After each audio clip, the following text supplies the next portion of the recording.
son los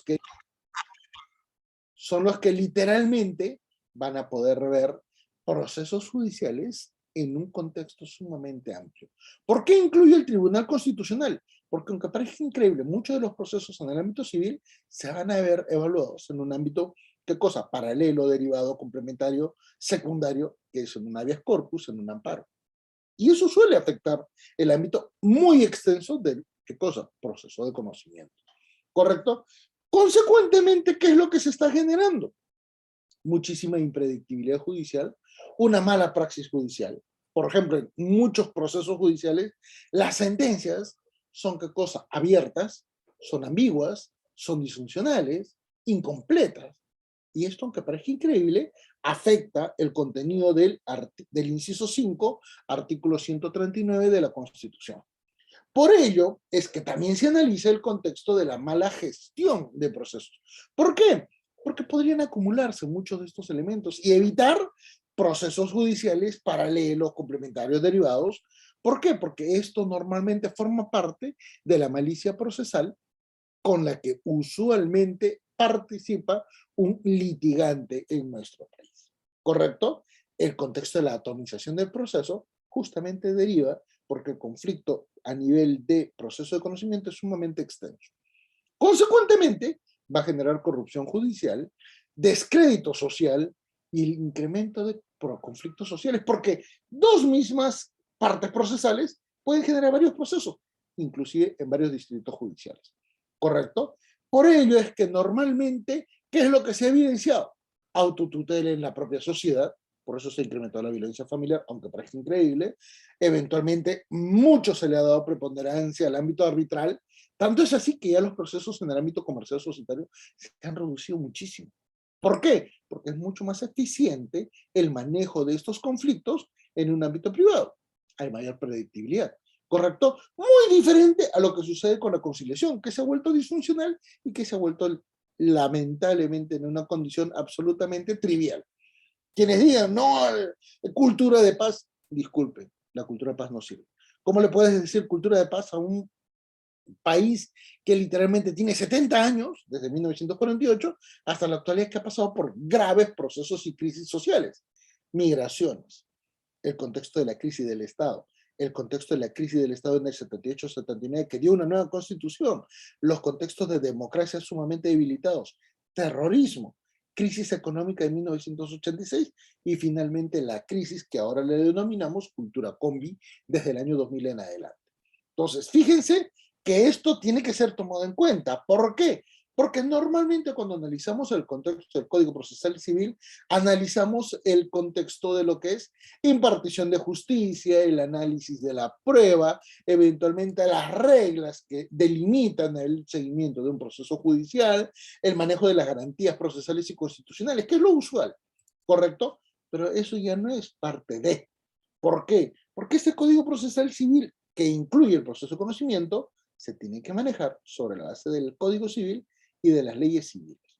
¿Correcto? Una condición particular, porque además esto va a depender de la Constitución, de la Convención Americana y de los tratados internacionales. ¿Por qué? Porque hay un proceso de constitucionalización. Y ese proceso de constitucionalización se ha dado en todas las especialidades, ¿correcto? Luego les voy a indicar el tratamiento y el progresivo sistema. Por ello, para poder responder a la impredictibilidad judicial, a la mala praxis judicial, al contexto de corrupción, a las situaciones de abuso de derechos que normalmente provocan las condiciones de autotutela, resulta muy necesario, ¿qué cosa?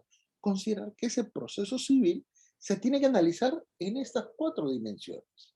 La primera de ellas forma parte de un sistema de impartición de justicia, por supuesto, sobre la base de lo que implica el artículo 138 de la Constitución, que permite diferenciar y generar una condición superior a lo que aplica el Tribunal Constitucional. El Tribunal Constitucional es residual. Señores, el Poder Judicial es el verdadero ente que tiene el poder, ¿correcto? La legitimidad del Poder Judicial inclusive es superior a la del Ejecutivo y a la del Congreso de la República. ¿Por qué? Porque ni siquiera hay un proceso electoral, se otorga automáticamente. Por ello, el manejo de la prueba y los procesos judiciales resulta tan esencial, pero no ha sido sujeto a una serie de elementos muy significativos, principalmente porque aún no se maneja muy bien el ámbito procesal. Tanto es así, por ejemplo, que muy pocos conocen qué significa el concepto de la bala de plata, correcto, que es un elemento probatorio que sencillamente destruye cualquier tipo de afirmación en la contraparte. Consecuentemente, la complementación del Código Civil, Código Procesal Civil, se vincula a las reglas del proceso en la evaluación del expediente judicial, y esto también tiene muchísima vinculación con el contexto de Estado de Derecho, donde se analiza el debido proceso de la tutela judicial efectiva, el plazo razonable. ¿Correcto? Sobre esta base, entonces, fíjese cómo es que este proceso civil ha ido evolucionando. ¿De dónde proviene? Esto normalmente proviene por una tradición histórica académica de 1960 en adelante, en donde en Uruguay y en Buenos Aires, que son los Chiovenda, Carneluti, correcto, que son los que en realidad han traducido el elemento procesal italiano que viene del ámbito del derecho alemán, ¿correcto? En Alemania, antes de la Segunda Guerra Mundial, ya venía a evaluarse el contexto procesal, porque evidentemente generaba una mejor perspectiva de evaluación del Estado, ¿correcto? Pero nosotros, como América Latina, la recibimos desde Uruguay. Y, y esto se amplió en 1980, cuando se generó una perspectiva constitucional, debido sobre todo a la débil institucionalidad democrática que teníamos la mayoría de los países en América Latina. Se mejoró una década después, cuando se propuso códigos procesales penales tipo para América Latina, principalmente para poder cambiar esa perspectiva del proceso inquisitivo a un proceso adversarial. Y a partir del año 2010, con mucho mayor énfasis, se analiza el contexto del proceso en el ámbito familiar. El primer texto en la materia es del mío, que es el Derecho Procesal de Familia, que data del año 2008, ¿correcto? Pero se entiende en términos genéricos desde el año 2010 y con mayor éxito todavía inclusive en el año 2012, 2015. ¿Por qué el 2010 es importante? Porque esto está expuesto en el tercer pleno casatorio de la Corte Suprema, en el expediente 4664-2010 de Puno, correcto, que analiza separación. Sobre esta base, entonces, ahora sí pasamos a nuestra segunda etapa, para poder entender por qué es importante tomar en cuenta este perfil, este ámbito de evaluación, sobre la cual vamos a analizar el contexto de los conflictos judiciales. Recuérdase, tanto en el ámbito civil como en el ámbito procesal civil, existen diferentes mecanismos para poder solucionar una controversia. Una controversia donde se puede analizar derechos, como también se puede analizar, ¿qué cosa? Intereses, ¿correcto? Recuérdese que esto es sumamente importante y vamos a especificarlo para que quede mucho mejor detallado, ¿correcto? Vamos a ver, vamos a empezar esto de acá. ¿Y por qué vamos a hacer esta referencia? Fíjense, señores, porque cuando nosotros comenzamos a analizar la evaluación de los conflictos judiciales, evidentemente tenemos que sostener la importancia de lo que implica la evaluación justamente de, ¿qué cosa? Derechos y de intereses, ¿correcto? La evaluación de derechos, ¿qué cosa es? Aquello que está arreglado en el ámbito de una norma, ¿correcto? Pero recuérdese que además nuestra legislación permite la evaluación de intereses. ¿Por qué? Porque estos pueden venir de una perspectiva del derecho natural, conforme el artículo 3 de nuestra Constitución, ¿correcto? Entonces, recuérdese que sobre esta base se complementa literalmente nuestro orden normativo, donde se analiza esto. La parte subjetiva podrá permitirte materializar el derecho de acción, pero evidentemente no va a ser admisible. Esa es la diferencia, ¿correcto? Por eso es que cuando analizamos el contexto de evaluación de los conflictos judiciales, véase cómo es que se superó lo que antes establecía el Código de Procedimientos Civiles, ¿correcto? Con respecto a la visión del Estado, el procedimiento, la formalidad. Todo este patrón de referencias es sumamente útil cuando analizamos el proceso de constitucionalización y el proceso de convencionalización que justamente les estaba indicando. ¿Y por qué resultan muy útiles en este ámbito? Señores, resultan sumamente útiles en este sentido por una razón muy particular. Señores, son significativos Porque estos dos procedimientos no pueden ser, ¿qué cosa? Alejados de otra perspectiva. ¿Por qué? Porque existe todo un procedimiento de evaluación. Fíjense, desde el punto de vista del ámbito civil, nada más en el ámbito civil, 1969. Señores, ¿qué es lo que se reguló en ese contexto? Convención Americana, ¿correcto? 1979, ¿qué es lo que se reguló? Se reguló el CEDAW. Generalmente el CEDAW es una acción vinculada en el ámbito internacional a la protección de los derechos de la mujer. 1984, Código Civil. 1979, en paralelo, Constitución. ¿Correcto? 1993, otra Constitución. Y en el año 2000, una nueva legislación que finalmente, ¿qué cosa? Generó una condición positiva para nuestro país porque reguló un elemento muy significativo del ámbito civil. ¿Cuál? El Código del Niño y Adolescente. ¿Correcto? A partir de ahí, entonces, ahora sí, entramos a nuestra tercera etapa de nuestra exposición. ¿Por qué? Porque recuérdese que toda la evaluación que nosotros vamos a ejecutar siempre está vinculada a estos cuatro elementos muy significativos. Uno, todo el proceso está arreglado, ¿correcto? Y genera una particular condición, señores, y que vamos a indicar. ¿Qué significa que esté arreglado? ¿Qué significa que esté arreglado? Significa que todo está predeterminado. Una referencia totalmente distinta a lo que existía en el Código de Procedimientos Civiles, donde no existían, ¿qué cosa? Etapas preclusivas. ¿Qué significa una etapa preclusiva? Superada una etapa formal, ya no se puede retroceder, salvo, por una única excepción, la referencia de la acreditación de una nueva prueba que eventualmente no haya sido posible de acceder o de registrar o que recién se descubre. Por eso es que es muy significativo esto, ¿correcto? Y recuerden, el proceso de conocimiento es residual, pero a la misma vez es un proceso principal. ¿Por qué? Porque todo aquello que no esté debidamente establecido en el Código Procesal Civil, evidentemente será considerado, ¿qué cosa? Un proceso judicial en esta especialidad. Literalmente, cualquier situación no reglada por ley se ve en este tipo de proceso. ¿Correcto? Esto evidentemente permite el trámite de la preclusividad, pero recuerden, esto es bajo dirección del juez. El juez es el que ejecuta este tipo de condiciones sobre las cuales nosotros podemos considerar que las etapas van, ¿qué cosa? Asumiéndose en un orden correlativo. La dirección del juez, recuerden que además está vinculado principalmente al título preliminar del Código Procesal Civil, ¿correcto? Tienes el título preliminar, artículo número 7, que determina juez y derecho, en donde el juez evidentemente aplica la ley que pueda ser importante y significativa en este contexto, y con mayor detalle el artículo 2 del título preliminar del Código Procesal Civil, que habla exactamente de la dirección e impulso del proceso. Dirección, juez. Impulso, las partes. ¿Correcto? Por eso es que normalmente todo el procedimiento tiende a generar una condición objetiva. Lo ideal, lamentablemente, lo ideal, y que todavía no ha sido cumplido, es que todavía no se alcanza el nivel de predictibilidad. ¿Correcto? Y ese nivel probablemente es el más importante que tengamos que alcanzar.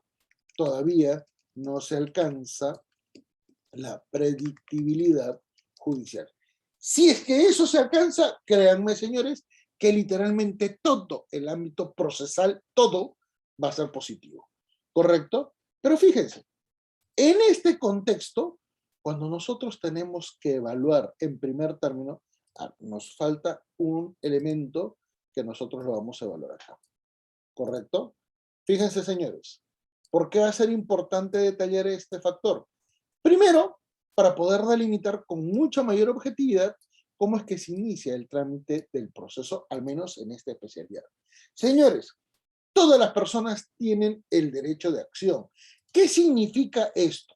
Significa que pueden, ¿qué cosa? Acudir al ámbito judicial a reclamar una condición. ¿Correcto? esa situación de reclamación, evidentemente, te permite decir, se puede generar una acción judicial. Pero esto no garantiza que sea válida, que se formalice o inclusive genere una condena o una sentencia favorable a tus intereses. Tienes el derecho, pero recuerda que tienes que cumplir los requisitos formales. 424, 425 del Código Procesal Civil. ¿Correcto? En este contexto, toda persona es un sujeto de derechos, pero recuerden que esa persona, como sujeto de derechos, debe acreditar, ¿qué cosa? Legitimidad más interés para obrar. Caso contrario, solo podrá ser, recuerden, representante procesal. Generalmente, ¿quiénes son? Los papás, ¿correcto? Fíjense entonces la gran importancia de poder determinar este tipo de condiciones. ¿Por qué? Porque no son muy fáciles de aceptar, no son muy consecuentes en el ámbito de una evaluación, ¿correcto? Esto vamos a asignarle nuestra correspondiente, ¿qué cosa? Flechita. Un segundo. Por ello es que es muy útil saber la parte preliminar, ¿correcto? Porque no siempre se va a aplicar cualquier elemento de referencia, porque evidentemente cada una de estas reglas tiene su propia lógica, ¿correcto? Entonces, véase que en este contexto, para poder explicar algo, se necesita saber la razón. Y por ello es que toda acción no implica el trámite de un proceso. ¿Por qué? Porque recuerden que esto puede ser, ¿qué cosa? Inadmisible, ¿correcto? O que puede ser inclusive subsanable, siempre y cuando acredites legitimidad para obrar, interés para obrar, o puedas presentar un elemento de mayor objetividad. Por lo tanto, no cualquiera puede presentar pues una demanda. El hecho genérico del derecho de acción no significa que sea absolutamente, ¿qué cosa? Significativo y útil. ¿Por qué? Porque además recuerda que el litigante, sobre todo el que demanda, correcto, si ya se asume con estas condiciones, ¿qué es lo que tiene que provocar? Señores, lo que tiene que provocar es un factor absolutamente especial. ¿Por qué? Porque tiene que evaluar sus propias condiciones. ¿Y cómo va a evaluar esas condiciones, señores? Tiene que tomar en cuenta el contexto, ¿qué cosa? Del plazo, tiene que tomar en cuenta el contexto de la cuantía, tiene que valorar de modo mucho más objetivo, ¿qué cosa? El contexto de la evaluación legal, ¿correcto? Y específicamente de lo determinado por ley. Caso contrario, no va a poder plantear una demanda. Y fíjense que esto es sumamente objetivo, ¿correcto? No cualquiera puede presentar, porque ahí puede pasar, ¿qué cosa? Que eventualmente en ese trámite se genere la limitación, la condición negativa, en la que probablemente el juez, ¿qué es lo que va a decir? Momentito, vamos a analizar. Primero, vía judicial. ¿Compete o no compete? Si no compete, inadmisible. Competencia. Yo puedo ser juez, yo puedo ser penal.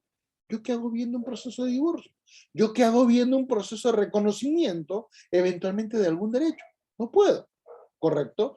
Tengo que ver el concepto también de la especialidad, porque recuerden que hay subcategorías en el ámbito competencial, ¿correcto? Civil es el genérico, debajo del civil tenemos cosas, civil familia, tenemos solamente familia y tenemos violencia familiar, ¿correcto? En el ámbito de la jurisdicción, saber si es que puedo ser como juez el que puede evaluar este tipo de situaciones y evidentemente la cuantía. A mí me plantean una situación de indemnización sumamente cuantiosa. Yo siendo juez de paz no puedo verlo, porque evidentemente la cuantía me limita. ¿Y por qué me limita? Por cuestiones funcionales, ¿correcto? Por cuestiones funcionales que van en complementación con lo detallado por la vía judicial. Por ello, es que esto va a ser sumamente especial para poder así identificar algunos valores que necesitan ser detallados con una mejor precisión, porque recuerden que todo esto va a generar, ¿qué cosa? La perspectiva de la evaluación de justamente esa demanda, ¿correcto? Entonces, en este punto ya nos damos cuenta que eventualmente cualquier persona puede plantear cualquier cosa, pero tiene que hacerlo de un modo formal, ¿correcto? Fíjense que recién estamos pasando del ámbito de la demanda a la contestación de la demanda. ¿Por qué? Porque en este nivel, el que hace ese tipo de evaluaciones, ese ámbito de discrecionalidad, ¿quién es? Es el juez, pues, ¿correcto? El juez invocado, el juez procedente de este tipo de criterios de interpretación, ¿correcto? En uso de sus facultades, evidentemente es el que va a evaluar, ¿qué cosa? El contenido de la demanda. Por lo tanto, va a ser mejor analizar otra referencia que es normalmente la flechita. Acá. Entonces, el juez es el que va a tomar en cuenta este nivel de referencia, ¿correcto? Fíjese que en este ámbito, todo lo que eventualmente se pueda evaluar tiene que ser absolutamente, ¿qué cosa? Establecido conforme decisión judicial. No puede generarse ninguna otra condición ajena a esto. Por lo tanto, esa demanda puede haber sido planteada, pero eso no significa que tenga una vida, que tenga una proyección. ¿Por qué es importante esto? Porque además recuerden, si es que pasa, ¿correcto? ¿Qué es lo que vamos a generar en este sentido? Señores, en este sentido vamos a generar una condición muy particular. ¿Cuál va a ser esa condición muy particular, señores? En primer lugar, que el juez, perdón, que en este caso la contraparte, ojo, la parte contraria, ¿correcto? La parte demandada, ¿qué es lo que va a hacer? Cuestionar justamente tu demanda. ¿Y cómo la va a cuestionar? La va a cuestionar sobre el contenido de justamente algunos elementos que van a ser sumamente sensibles en este ámbito de evaluación. ¿Cuáles van a ser, señores? El contenido de la misma demanda, ¿correcto? La referencia propiamente de la recomendación, las excepciones, la tacha, ¿correcto?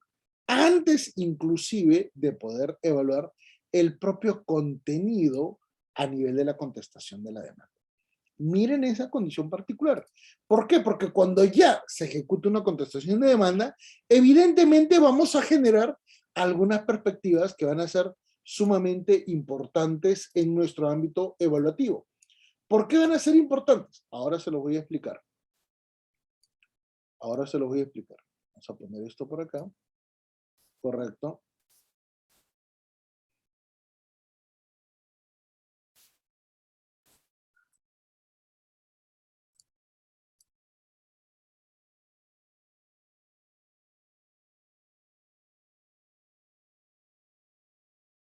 Muy bien. ¿Por qué? Porque en la contestación de la demanda, nosotros vamos a poder evaluar qué cosa. Eventualmente, ¿qué cosa? La contradicción al petitorio. Recuerden que ese es el elemento fundamental que nos va a permitir a nosotros, ¿qué cosa? Especificar si probablemente este tipo de condiciones, este tipo de referencias necesitan ser, ¿qué cosa? Contradichas en una condición mucho más objetiva, ¿correcto? A ver, contradicción al petitorio. Pero no va a ser el único factor, señores. No es la única condición. ¿Por qué? Porque puede pasar una situación que puede suceder, ¿correcto? ¿Cuál es? Señores, el allanamiento. Allanamiento. Y que puede ser parcial o que puede ser total. ¿Y por qué normalmente se registran este tipo de situaciones? Bueno, normalmente corresponde a la previsión, a la predictibilidad de un eventual fallo en los justiciables. ¿Y por qué?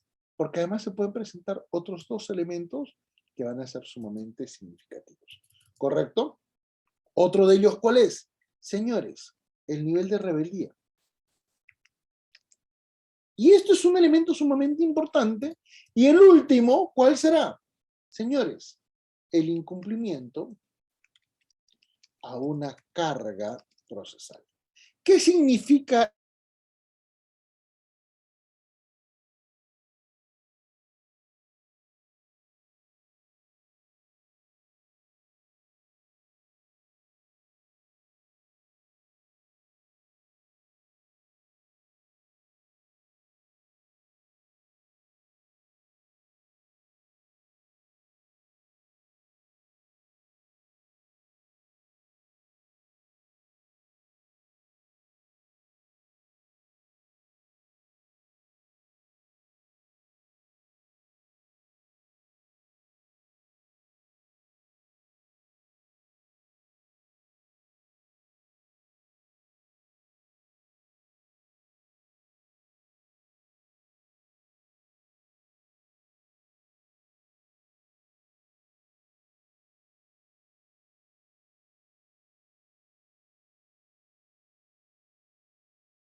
Hola.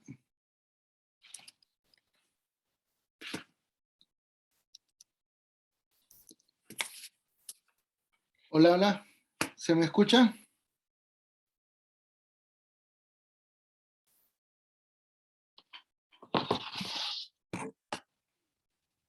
Hola, ¿se me escucha, por favor? Sí, Ya. doctor, sí se le escucha. Mil perdones, la verdad es que se me fue la luz, problema de domicilio, y literal he quedado así colgado en plena exposición. La verdad es que les pido las disculpas del caso y entre que voy conectando a la otra computadora y voy tratando de... ¿Qué ha pasado? Algo se me ha malogrado por acá. Entonces, permítame retomar el hilo de la conversación, ¿correcto? Mientras se va apareciendo la otra computadora, porque bueno, a esto acaba de regresar nuestro ámbito de la luz. Muy bien, pero fíjense que cuando estamos analizando ya el contexto de todo el trámite del sistema judicial en el ámbito del proceso de conocimiento, nos estamos dando cuenta que el juez tiene una capacidad muy significativa de poder, primero, evaluar el contexto de ese trámite judicial planteado por el justiciable. Dos, que el justiciable que recibe la acción también puede ejecutar algunas condiciones en la defensa de sus derechos, como por ejemplo, cuestionar el petitorio y de repente en este nivel de evaluación generar una referencia muy particular y muy diferenciada. ¿Cuál? Que probablemente pueda, uno, alienarse, dos, que pueda oponerse en términos, ¿qué cosa? Total o parcial, que puede ejecutar rebeldía procesal y finalmente, señores, la última, que es que pueda incumplir una carga procesal. ¿Qué significa una carga procesal? Implica la necesidad de cumplir una obligación legal que te pide el juez de forma expresa, sobre todo en las inadmisibilidades y sobre todo cuando se analiza un contexto bastante especial donde se tiene que presentar eventualmente algún requisito, alguna condición, alguna referencia probatoria. Por ejemplo, se te da qué cosa, 3, 5 días, va a depender de la referencia en el ámbito del trámite ordinario, para poder decir, para poder generar, ya llegó la luz, un segundito, para poder generar qué cosa, la condición de acatar alguna decisión. Por ejemplo, muchas veces suele ser materia de evaluación.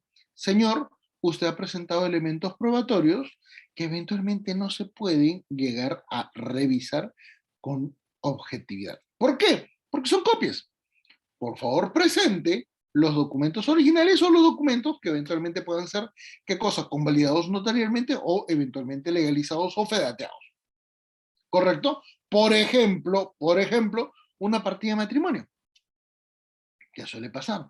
¿Por qué? Porque a veces está, el color es muy fuerte y en la fotocopiadora literalmente no se puede leer la letra porque el contenido es absolutamente oscuro. Entonces te pueden pedir eso, ¿correcto? Y el incumplir en ese tipo de condiciones, evidentemente te perjudica porque no llegas a satisfacer una orden judicial que al final puede llegar a provocar, ¿qué cosa? Que no tengas, ¿qué cosa? La legitimidad como para continuar con el proceso porque ya no vas a poder aplicarlo. ¿Correcto? ¿Y por qué no lo vas a poder aplicar? Por una cuestión muy particular. Señores, porque no vas a poder, ¿qué cosa? Registrarlo formalmente, esto es, incorporarlo a la vía judicial, porque sencillamente se te pasó la oportunidad. ¿Correcto? El mejor ejemplo de que una carga procesal es muy importante en el ámbito del derecho es, por ejemplo, en los procesos derivados de la evaluación de la filiación, ¿qué cosa? Extramatrimonial. Señores, tiene 10 días para poder presentarte en el proceso. Usted no se presenta en el proceso y sencillamente podrá, ¿qué cosa?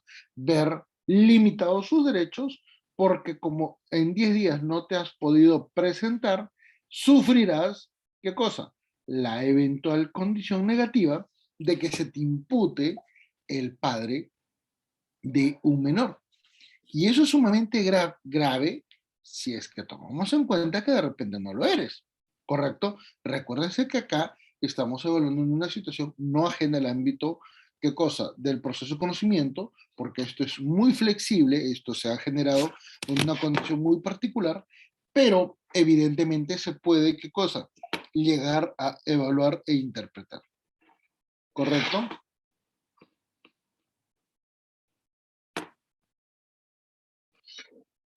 Muy bien.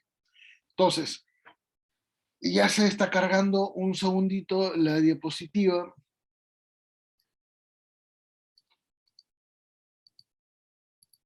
¿No? Para poder tenerla. ¿Y qué pasa?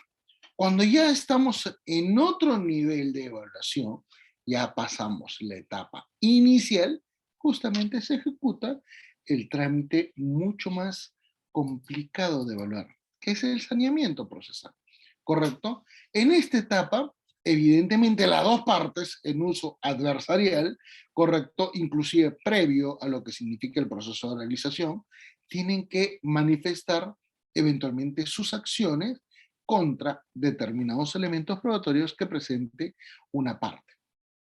¿Esto para qué cosa? Para poder identificar cuáles son los puntos controversiales, cuáles son los elementos que van a guiar, ¿qué cosa? El desarrollo de tu procedimiento, ¿correcto? Fuera de esta evaluación, fuera de este ámbito, lamentablemente no se va a poder ejecutar ninguna referencia. ¿Por qué? Porque literal va a estar prohibida, ¿correcto? Muy bien, por la etapa preclusiva. Sobre esta base, entonces, continuando, ¿qué es lo que vamos a pasar? Ya la etapa de saneamiento. Y en la etapa de saneamiento, ¿qué es lo que vamos a poder registrar de forma mucho más ordinaria y de una manera mucho más específica? ¿Qué cosa, señores? La referencia puntual de poder determinar cuáles son los elementos que van a tener que actuarse a través de la ejecución de las pericias. ¿Por qué?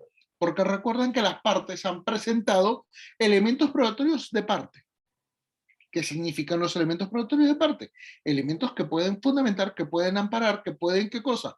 Verificar una condición procesal propuesta por alguien.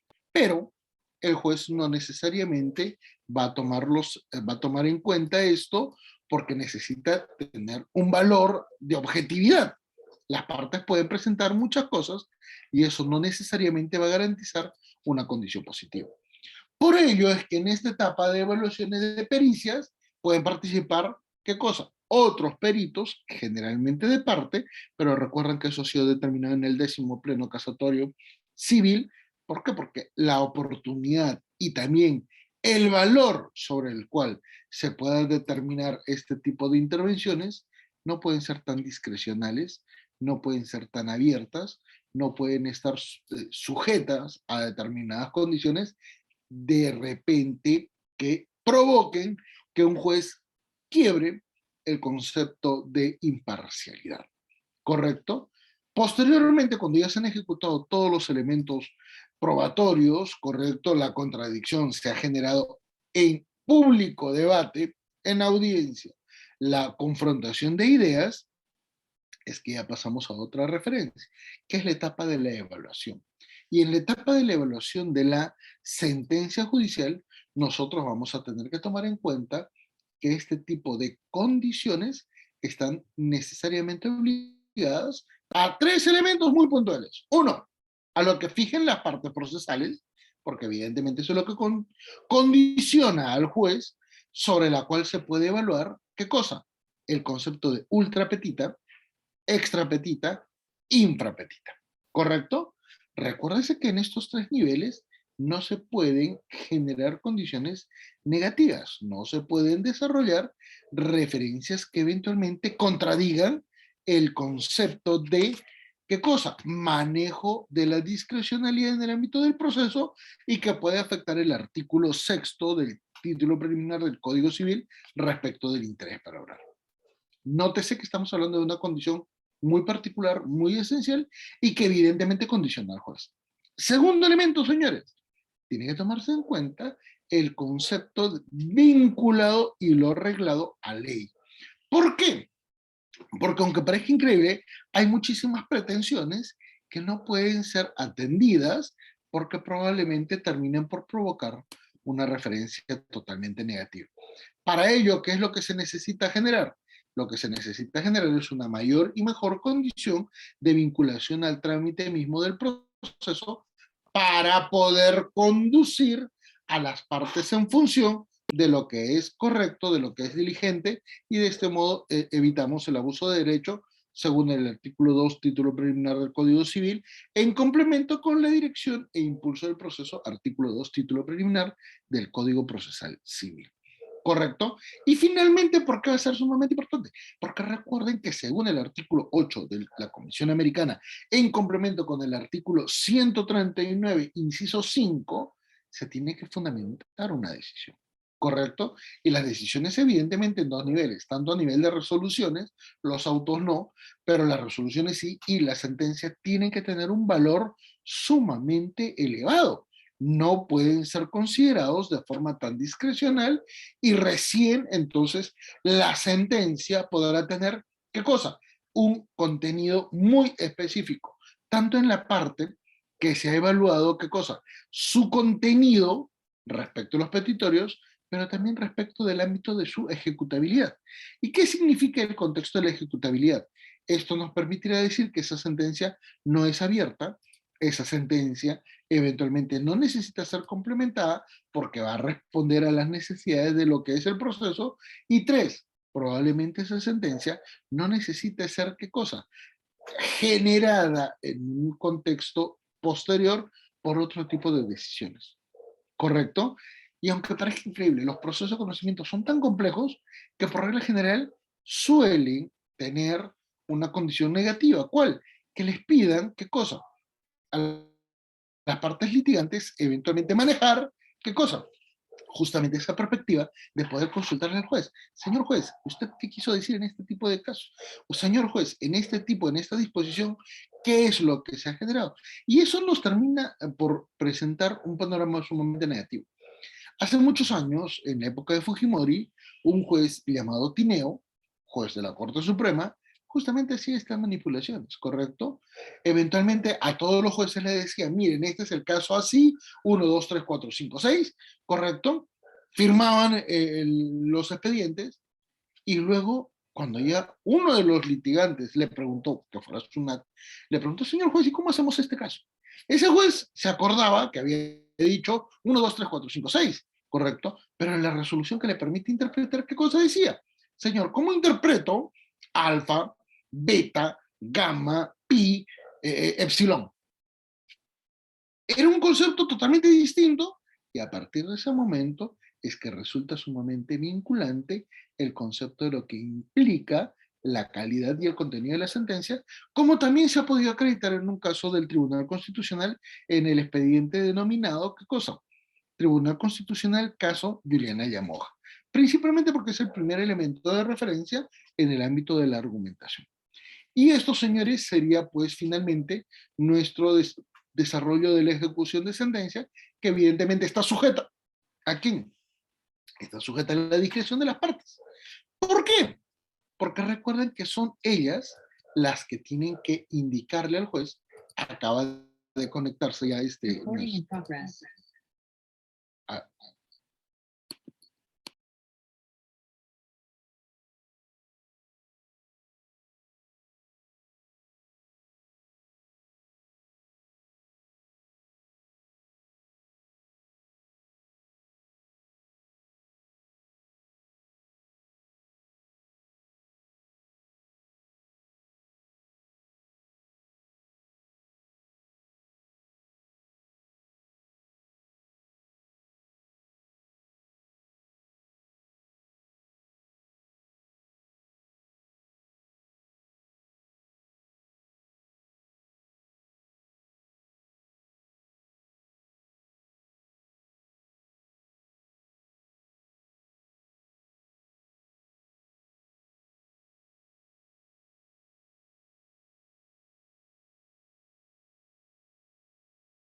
Ya. Estoy cerrando el otro. Mil disculpas, como les digo, se fue la luz y nos provocó este tipo de circunstancias. Entonces, fíjense que cuando ya analizamos el contexto de las pericias, evidentemente van a haber varias, correcto, la audiencia de pruebas, donde se hace la instrumentalización, la oposición, las pruebas de oficio, el contenido de la sentencia y finalmente cuál va a ser este contexto de sentencia. Sobre la base de los puntos controvertidos que nos van a permitir indicar qué cosa, el contexto finalmente de la ejecución de sentencia. Pero recuerden, y con esto terminamos, que no existe un mecanismo de seguimiento. ¿Por qué? Porque eso no es atribución del juez, ¿correcto? Esa es una responsabilidad de las propias partes procesales conforme, ¿qué cosa? El contexto del artículo 5º, título preliminar del Código Civil, respecto del orden público y respecto del artículo número 6, sobre la cual se desarrolla el interés para obrar. Recuérdese que en este sentido, las facultades del juzgador finalizan en la sentencia.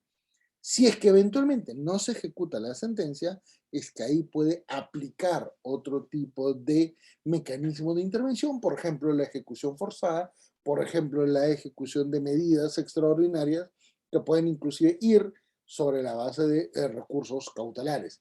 Pero recuerden que normalmente los recursos cautelares son previos, correcto, a toda sentencia. Pero en estas circunstancias, si es que no se cumple, son fácilmente posibles de ser, ¿qué cosa? Determinados en este ámbito. Muy bien, tomando en cuenta, mil disculpas por este inconveniente en el ámbito del apagón que, bueno, afectó mi domicilio. He tratado de conectarme con el laptop con el uso de algo que no es energía eléctrica, de corriente, pero felizmente se pudo solucionar este inconveniente.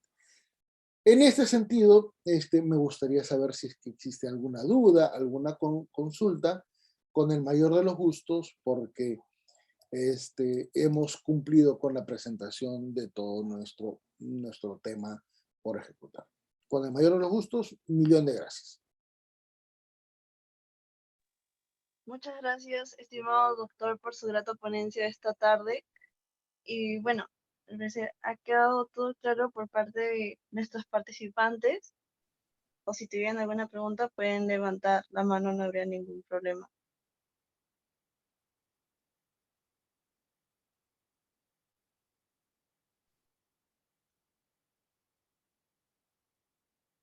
Ok.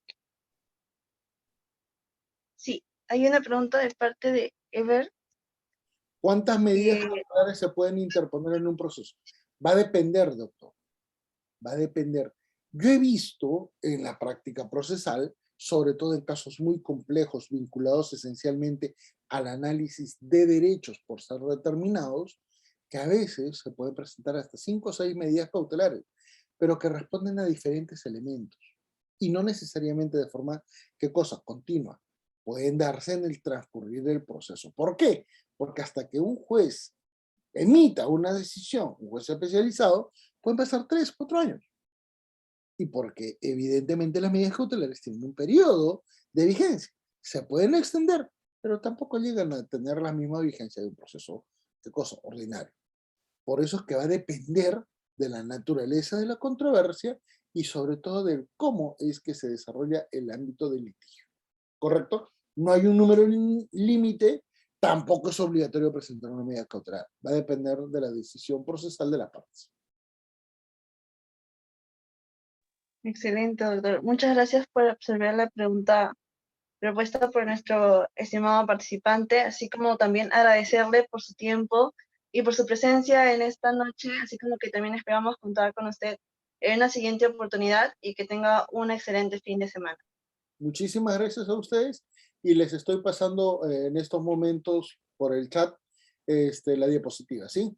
Muy amables. Sí, doctor, muchísimas gracias a usted. Y bueno, gracias a nuestros participantes. Nuestra siguiente sesión será a las 7 de la noche, así que nos reencontramos a esa hora. Muy buenas tardes. Muchas gracias, doctor.